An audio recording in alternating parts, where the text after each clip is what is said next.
With her childlike enthusiasm and ready smile, Prince Charles's new girlfriend was just the type of house guest to appeal to the Queen. The year was 1980, and there was no doubt that Lady Diana Spencer had just passed the Balmoral test with flying colours. "We got hot, we got tired, she fell into a bog," remembered Prince Charles's friend Paddy Palmer Tompkinson. "She got covered in mud, laughed her head off, got puce in the face. She was a sort of wonderful English schoolgirl who was game for anything." The whole family liked the 19-year-old Diana. Edward and Andrew competed with their elder brother to sit beside her at evening picnics, and Prince Philip clearly appreciated her good looks. To his mother's evident relief, her eldest son seemed finally to have picked himself a winner, and who could blame her for thinking so? What's largely been forgotten in the dramatic arc of Diana's short life is that the Queen was one of her most caring supporters. For the past year, Charles had been spending more and more time with Camilla,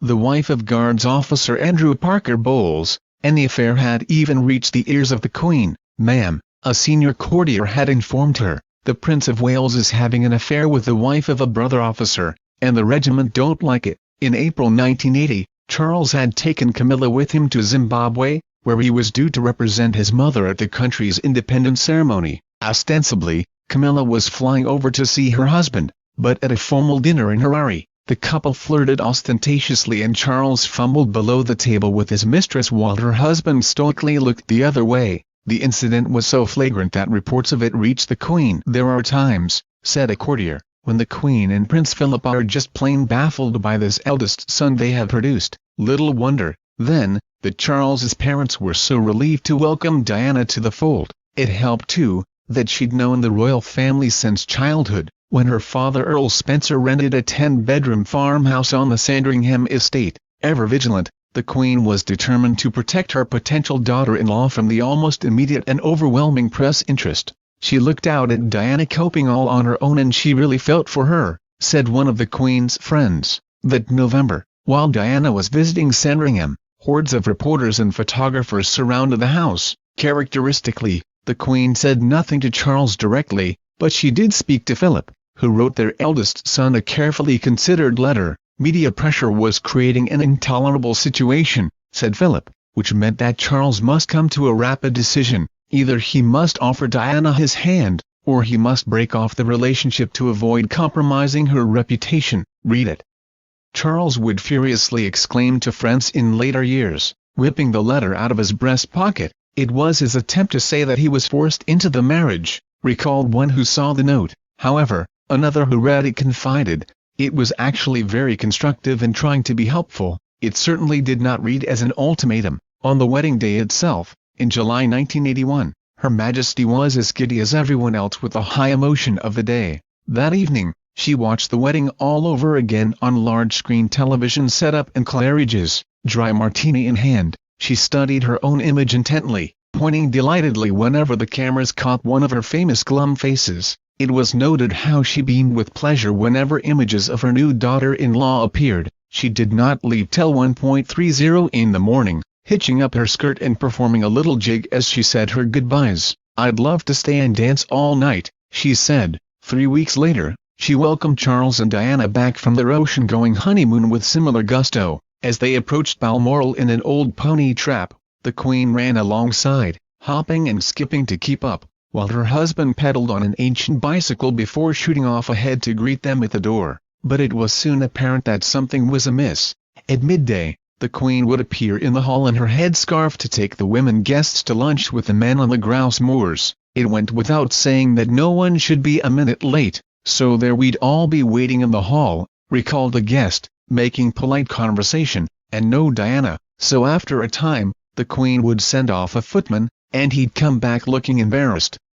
"Sorry, ma'am, the Princess of Wales will not be joining the party for lunch." The Queen would go very silent. Friends saw the danger signs, the pursed lips, the extra quick blink of the eyes. In the monarch's view, staying in your room at lunchtime was something you did only if you were ill, or rather ought. Still, one had to make allowances. The Queen's thought in those days, said a friend, was that Diana was a new girl who was finding it very difficult to get used to things. It was rather more complicated than that, for in the year since she made her first successful appearance at Balmoral, Diana had made the astonishing discovery that her husband's deepest emotions were committed to another woman. "Whatever happens, I will always love you," she'd overheard him saying to Camilla on the phone, while taking a bath. Both this and her discovery that his mistress had given him new cufflinks featuring their entwined initials provoked a series of terrible rows. That autumn in Scotland, Diana would be smiling one moment then breaking helplessly into tears the next, and her new mother-in-law tried hard to help her, pondering on what had happened to the jolly girl who'd been game for anything 1 year earlier. Elizabeth referred the problem to experts. By the end of September 1981, Diana was on a plane to London to meet with leading Harley Street psychiatrists, and having done what she could to help Diana with her private demons, the Queen summoned the editors of Fleet Street and asked them to give her more space. "She's not like the rest of us," explained the Queen. "She's very young." Happily, the birth of Prince William on June 21, 1982, produced a certain calm. The Queen arrived the next day to congratulate her daughter-in-law and inspect the new arrival. "Thank goodness," she said, woman to woman, "he hasn't got ears like his father." After Harry was born in September 1984, several friends identified the surprisingly early date as the moment when the couple stopped making the effort with each other. By 1987, both were having affairs. Charles was back with Camilla and Diana had turned to a series of lovers from a Cockney detective,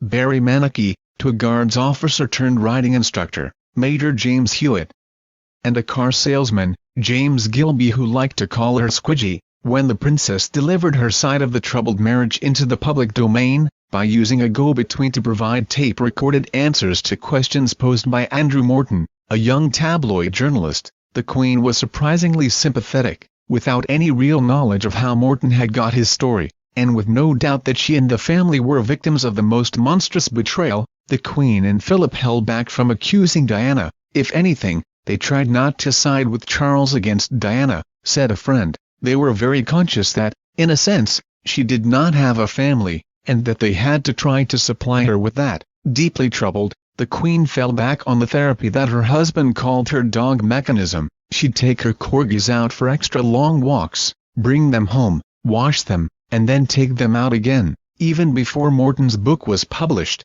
the Queen and her husband met Charles and Diana for an informal attempt at family therapy, explaining how they understood the problems that marriages go through, and were both just desperate to help. "Can you tell us what's the matter, Diana?" asked Philip, at which his daughter-in-law collapsed in tears, refusing all offers of comfort. She continued to sob. "Well, Charles," said the Queen rather desperately, turning to her son. "Can you explain to us, what?" replied the prince. "And read it all in the newspapers tomorrow?" "No thank you." And that was the end of the first and last royal family therapy session. In December 1992, the then Prime Minister John Major announced that the Prince and Princess of Wales had decided to separate. It was the Queen's fervent hope that this legal separation would stop the couple feuding, but the rivalry between them ran too deep. In a TV documentary made the following year by Jonathan Dimbleby, the prince confessed to his own adultery, with the sting coming for his mother in the biography that Dimbleby published with Charles's approval, painstakingly listing his grievances against his parents and actually stigmatizing the Queen as a bad mother. She said nothing to her son directly, but Anne, Andrew and Edward were furious at their brother's disloyalty and said so to his face. Diana's own riposte to Charles came on November 20, 1995, when over 23 million British viewers watched the princess nervously but deftly answer the questions of Martin Bashir, a young reporter on Panorama.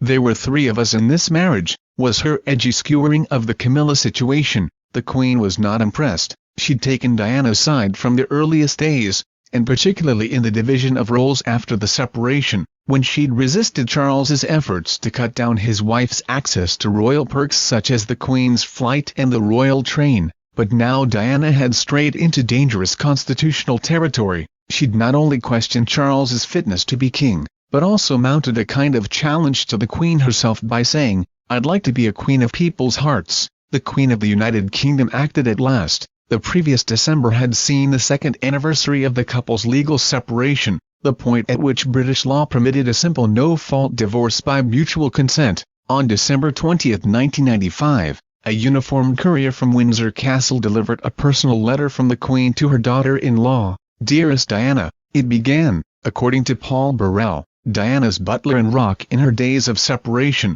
to whom she showed the letter, the Queen explained that she had been discussing the sad and complicated situation with the Archbishop of Canterbury and the Prime Minister, who were both in agreement, and she was now expressing her own personal wish that Charles and Diana should formally and finally divorce in the best interests of the country. She ended the note with an affectionate scribble, "Love from Mama," but her message brooked no argument. The dream marriage formally came to an end the following August. Charles, Diana and the monarchy could all now make a fresh start. But just 1 year and 3 days later, the British ambassador in Paris rang Balmoral around 1 a.m., rousing the duty private secretary, Robert Jenvrin, from his sleep. The embassy was receiving police reports, he said, of a serious car crash that involved the Princess of Wales. The news of Diana's death came through from Paris just before 4 a.m., and the Queen's first reaction was to think of her grandsons. "We must get the radios out of their rooms," she said to Charles.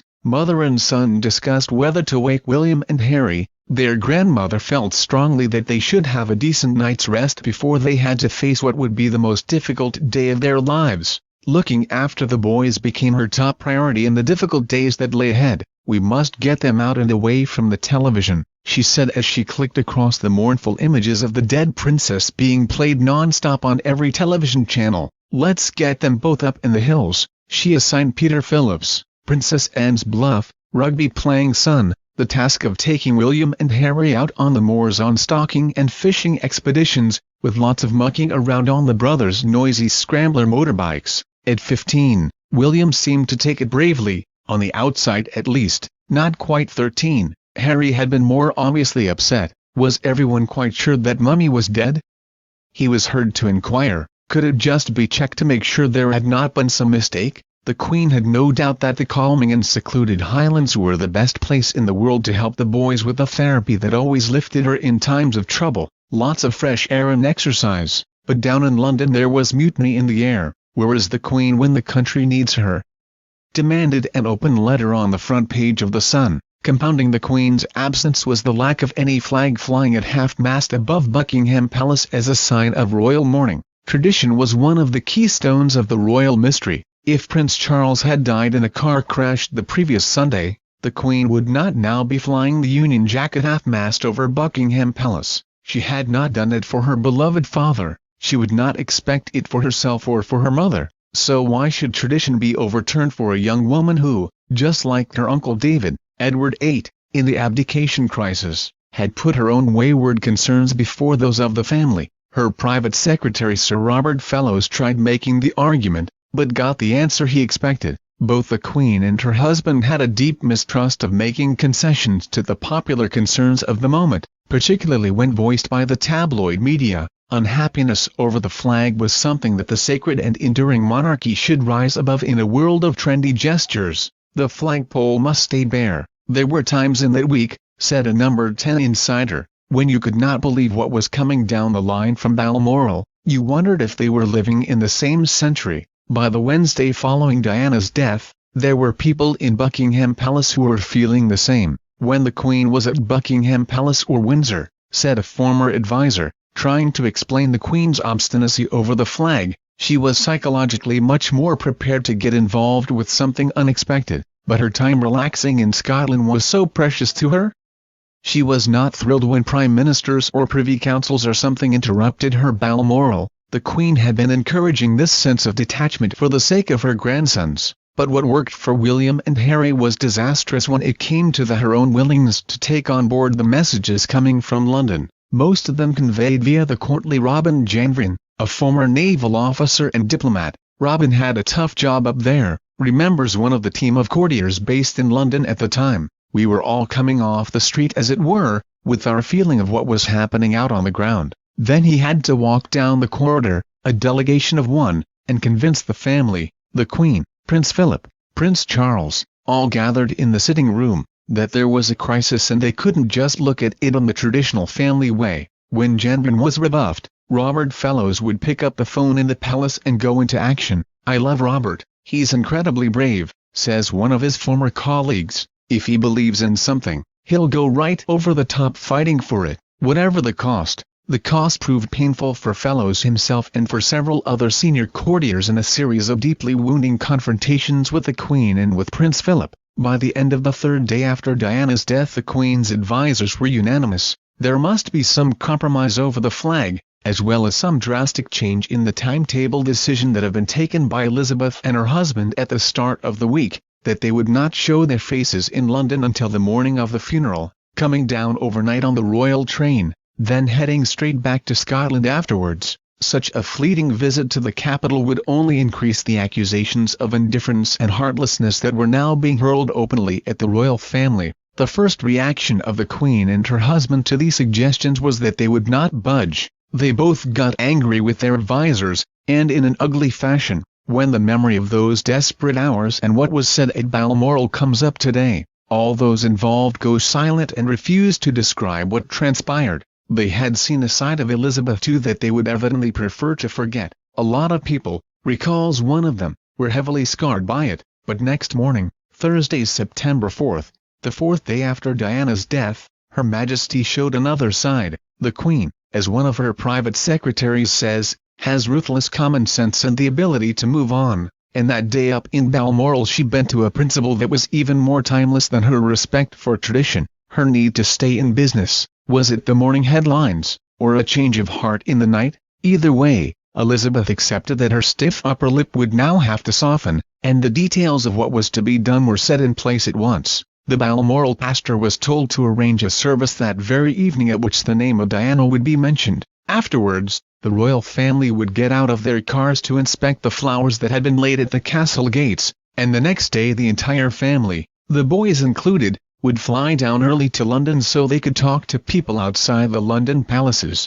In addition, the BBC was told to set up its cameras inside Buckingham Palace. Her Majesty would be making any of a funeral broadcast to the nation. The turnaround was incredible. In just 45 minutes, the Queen had backtracked, adapted and totally reinvented her role in Diana's ending, moving herself from the margin to the very center of the drama. I, for one, she said in her live broadcast, believe that there are lessons to be drawn from Diana's life and from the extraordinary and moving reaction to her death. She proved as good as her word. After the broadcast, says one of her advisors, we found it easier to convince her about doing things. She listened to us more, and was just a little more prepared to take risks. In one school, she took questions from the class, cheerfully admitting she had no idea how many rooms there were in Buckingham Palace. But she warned her staff against taking informality too far. No stunts, she would say.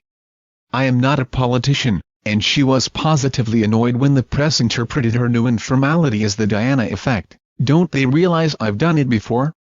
She said. I've done everything before,